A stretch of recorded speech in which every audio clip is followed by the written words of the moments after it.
جس نے سر میں ہاتھ ڈالا ہماری بہنوں کے سر میں ہاتھ ڈالا، جس نے ان کی چادروں کو چھینا ہے اس نے ہماری بہنوں کے دوپٹوں کو چھینا ہے. یہ نہیں بھولیں گے، نہیں بھولیں گے. اب اس میں ہم اپنی ان بہنوں کے ساتھ ہیں، انشاءاللہ پورے ملک کی بہنوں کے ساتھ ہے جن پر ظلم ہو. یہ سمبل ہے. علامہ صاحب میرے بھائی بات سنیں، آپ کو بہت جلدی ہے میری جان تو پلیز آپ سے جلدی ہے تو آپ چلے جائیں، اور دوست بھی موجود ہیں یہاں پر، پلیز بات کریں. ٹھیک ہے نا، آپ ناراض ہوتے ہیں بہت جلدی ہائپر ہو جاتے ہیں نا، پلیز نہ ہونا. ٹھیک ہے آپ بات کر رہے ہیں تو پلیز، لہٰذا ہم ان کے ساتھ بات کر رہے ہو اپنے آپ کو. کاش تمہارے ساتھ عقل رکھنے والے لوگ بھی ہوتے. ایسے لوگ ہوتے جن کی عقلوں پر پردے پڑے ہوئے نہیں ہیں، جو آنکھیں رکھنے کے باوجود اندھے نہیں ہیں، کان رکھنے کے باوجود بہرے نہیں ہیں، وہ تمہارے ساتھ ہوتے. تمہیں چار عقل کی باتیں بتاتے. عمران خان کسی گولی مار رہا ہے، کسی کا حق چھین رہا ہے، خدا نہ خاصا کرپشن کر رہا ہے. کیا جرم ہے اس کا؟ یہ پریشر ڈالتے لوگ عمران خان سے دور ہوتے نہیں ہوئے، نہیں توڑ سکے انہیں. اور اللہ نے کیا کہا ہے؟ صبر کرنا یعنی ڈٹ جانا. ان اللہ مع الصابرین، اللہ صبر کرنے والوں کے ساتھ، ڈٹ جانے والوں کے ساتھ، حق پر اور سچ پر. عمران خان کسی گولی مار رہا ہے، کسی کا حق چھین رہا ہے، خدا نہ خاصا کرپشن کر رہا ہے. کیا جرم ہے اس کا؟ یہ جو اس کو جنہوں نے جیلوں میں ان کو جیلوں میں ہونا چاہیے تھا. یہ جو غاصب بیٹھے ہوئے ہیں ان کو جیلوں میں ہونا چاہیے تھا. اور آپ یقین کر لیں صبر کرنے والوں کے ساتھ اللہ ساتھ ہے. آپ جب لوگوں کے گھروں میں گھسو گے، وردی پہن کے گھسو گے، ایک دن ہوئے گا لوگ اس وردی کا بھی احترام چھوڑ دیں. اور اس وردی کے دشمن تم خود ہو، تم خود برباد کر رہے ہو اپنے آپ کو. کاش تمہارے ساتھ عقل رکھنے والے لوگ بھی ہوتے. ایسے لوگ ہوتے جن کی عقلوں پر پردے پڑے ہوئے نہیں ہیں، جو آنکھیں رکھنے کے باوجود اندھے نہیں ہیں، کان رکھنے کے باوجود بہرے نہیں ہیں، وہ تمہارے ساتھ ہوتے. تمہیں چار عقل کی باتیں بتاتے. ایسے سسٹم نہیں چل سکتا. 25-26 کروڑ عوام کا ملک ایسے نہیں چل سکتا. لہٰذا ہم اس ظلم کی مذمت کرتے ہیں. جس جس کے ہاتھ میں پاور ہے سب کی مذمت کرتے ہیں، سارے قابل مذمت ہیں. تماشا دیکھ رہے ہو تم.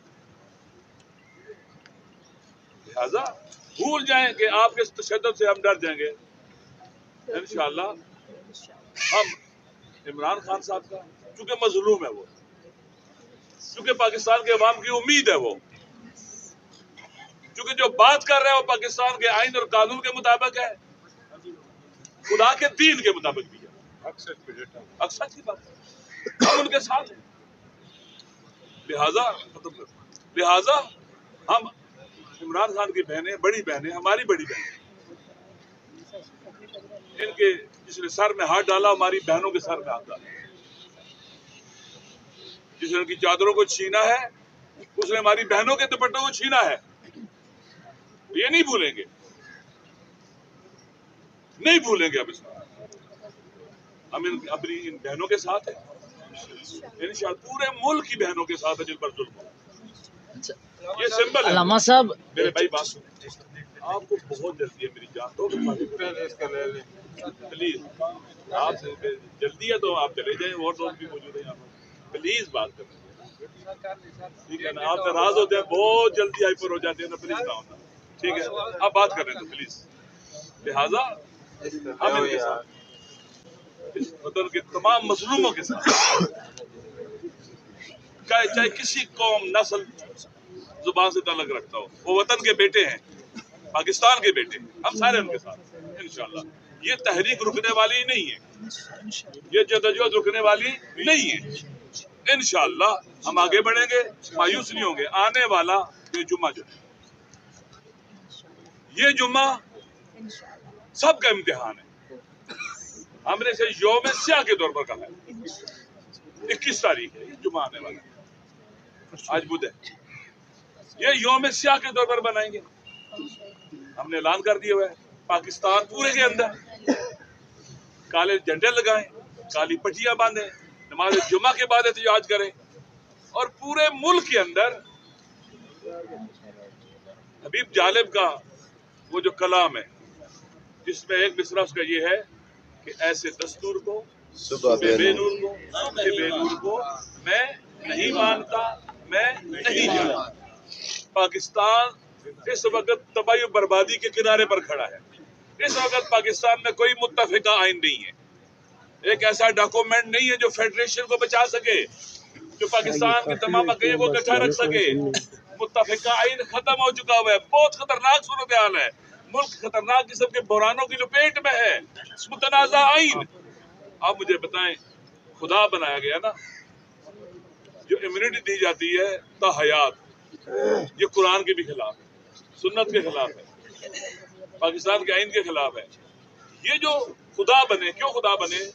آپ کے خوف سے بنے، آپ کے ڈر سے بنے، بننے کی کوشش کی۔ فرعون نے بھی کہا تھا اپنے لوگوں سے کہ انا ربکم الاعلی، میں تمہارا سب سے بڑا رب ہوں۔ رب کا معنی کیا ہوتا ہے؟ یعنی سسٹم میرا چلے گا، قانون میرا چلے گا، آرڈر میرا چلے گا، میں رب ہوں۔ یہ رب بنے، سسٹم ان کا، قانون کالا قانون ان کا، ہر چیز ان کی کالی اور سیاہ ہے، سب ظلم کرنے والے لوگ، سب آرڈر ہمارا، نظام ہمارا، سسٹم ہمارا نہیں۔ یہاں پر وہی چلے گا جو پاکستان کے مسلمانوں کی اکثریت چاہتی ہے، جو لکھا ہوا ہے اللہ کی میں فنڈامنٹل رائٹس ہے، سول رائٹس ہے، سب لوگوں کو ملیں گے۔ اور انشاءاللہ ہم سب کوشش کریں گے، جدوجہد کریں گے اور پاکستان کو ایک بہترین پاکستان بنائیں گے انشاءاللہ۔ ہم مایوس اور نا امید ہونے والے نہیں ہیں۔ اللہ نے کہا کہ میری رحمت سے مایوس نہ ہو جاؤ، اللہ نیکی کرنے والوں کے قریب ہے، وہ ہمارے قریب ہے، وہ دیکھ رہا ہے، وہ ان سب کے کرتوت دیکھ رہا ہے، ان جھوٹوں کے۔ اس لیے انشاءاللہ ہم کبھی بھی نا امید نہیں ہو سکتے۔ جب اللہ نے کہا کہ میری رحمت سے مت مایوس ہو جاؤ، منع کیا، گناہ ہے رحمت سے مایوس، نا امید ہونا اللہ سے۔ ہم کبھی نا امید نہیں ہوں گے، اللہ پر توکل کرتے ہیں۔ خان صاحب بھی اللہ پر توکل کرتے ہیں، مجھے یاد ہے ان کی جملے کہ میرا سوائے اللہ کے کسی پر توکل نہیں، کسی پر بھی توکل نہیں اللہ کے علاوہ۔ تو جو قرآن کہتا ہے وَمَن يَتَوَکَّلْ عَلَى اللَّهِ فَهُوَ حَسْبُهُ، جو اللہ پر توکل کرتا ہے اللہ اس کے لیے کافی ہے۔ آپ مجھے بتائیں آخری سوال، عمران خان جیل میں جانے کے بعد ان کی عزت میں اضافہ ہوا یا کمی ہوئی ہے؟ اضافہ ہوا ہے۔ اور ان کالے کرتوتوں والوں کے عزت بڑھی ہے یا ذلیل ہوئے؟ آپ سب خدا کا شکر نہ بجا لائیں۔ لہذا جمعے کے دن ہم سب کا امتحان ہے، اس وطن کے لیے، مظلوموں کے لیے، آئین کی سپریمیسی کے لیے، رول آف لا کے لیے ہم اٹھیں گے۔ اور یہ تحریک تحفظ عین پاکستان، عمران خان، یہ ان حکمرانوں کو سمجھنا چاہیے، ظالموں اور غاصبوں کو، یہ پاکستان کی آخری بھی اگر یہ نکل گئے نا خدا نخواستہ بیچ سے، دنیا کی کوئی طاقت گولی کے طور پر، گولی کے ذریعے، بم کے ذریعے، توپ کے ذریعے، ٹینک کے ذریعے، ڈرون کے ذریعے جمع اور اکٹھا نہیں رکھ سکتی۔ اس لیے یہی امید ہے پاکستان کی۔ عمران خان صاحب، پاکستان کے سارے لوگ، 90% سے ابو لوگ، یہ پاکستان کی امید ہے، ہم نا امید نہیں ہوں گے۔ اللہ ہمارے ساتھ ہے، ظالموں کے ساتھ شیطان ہے اور کوئی نہیں۔ شکریہ۔ ایک منٹ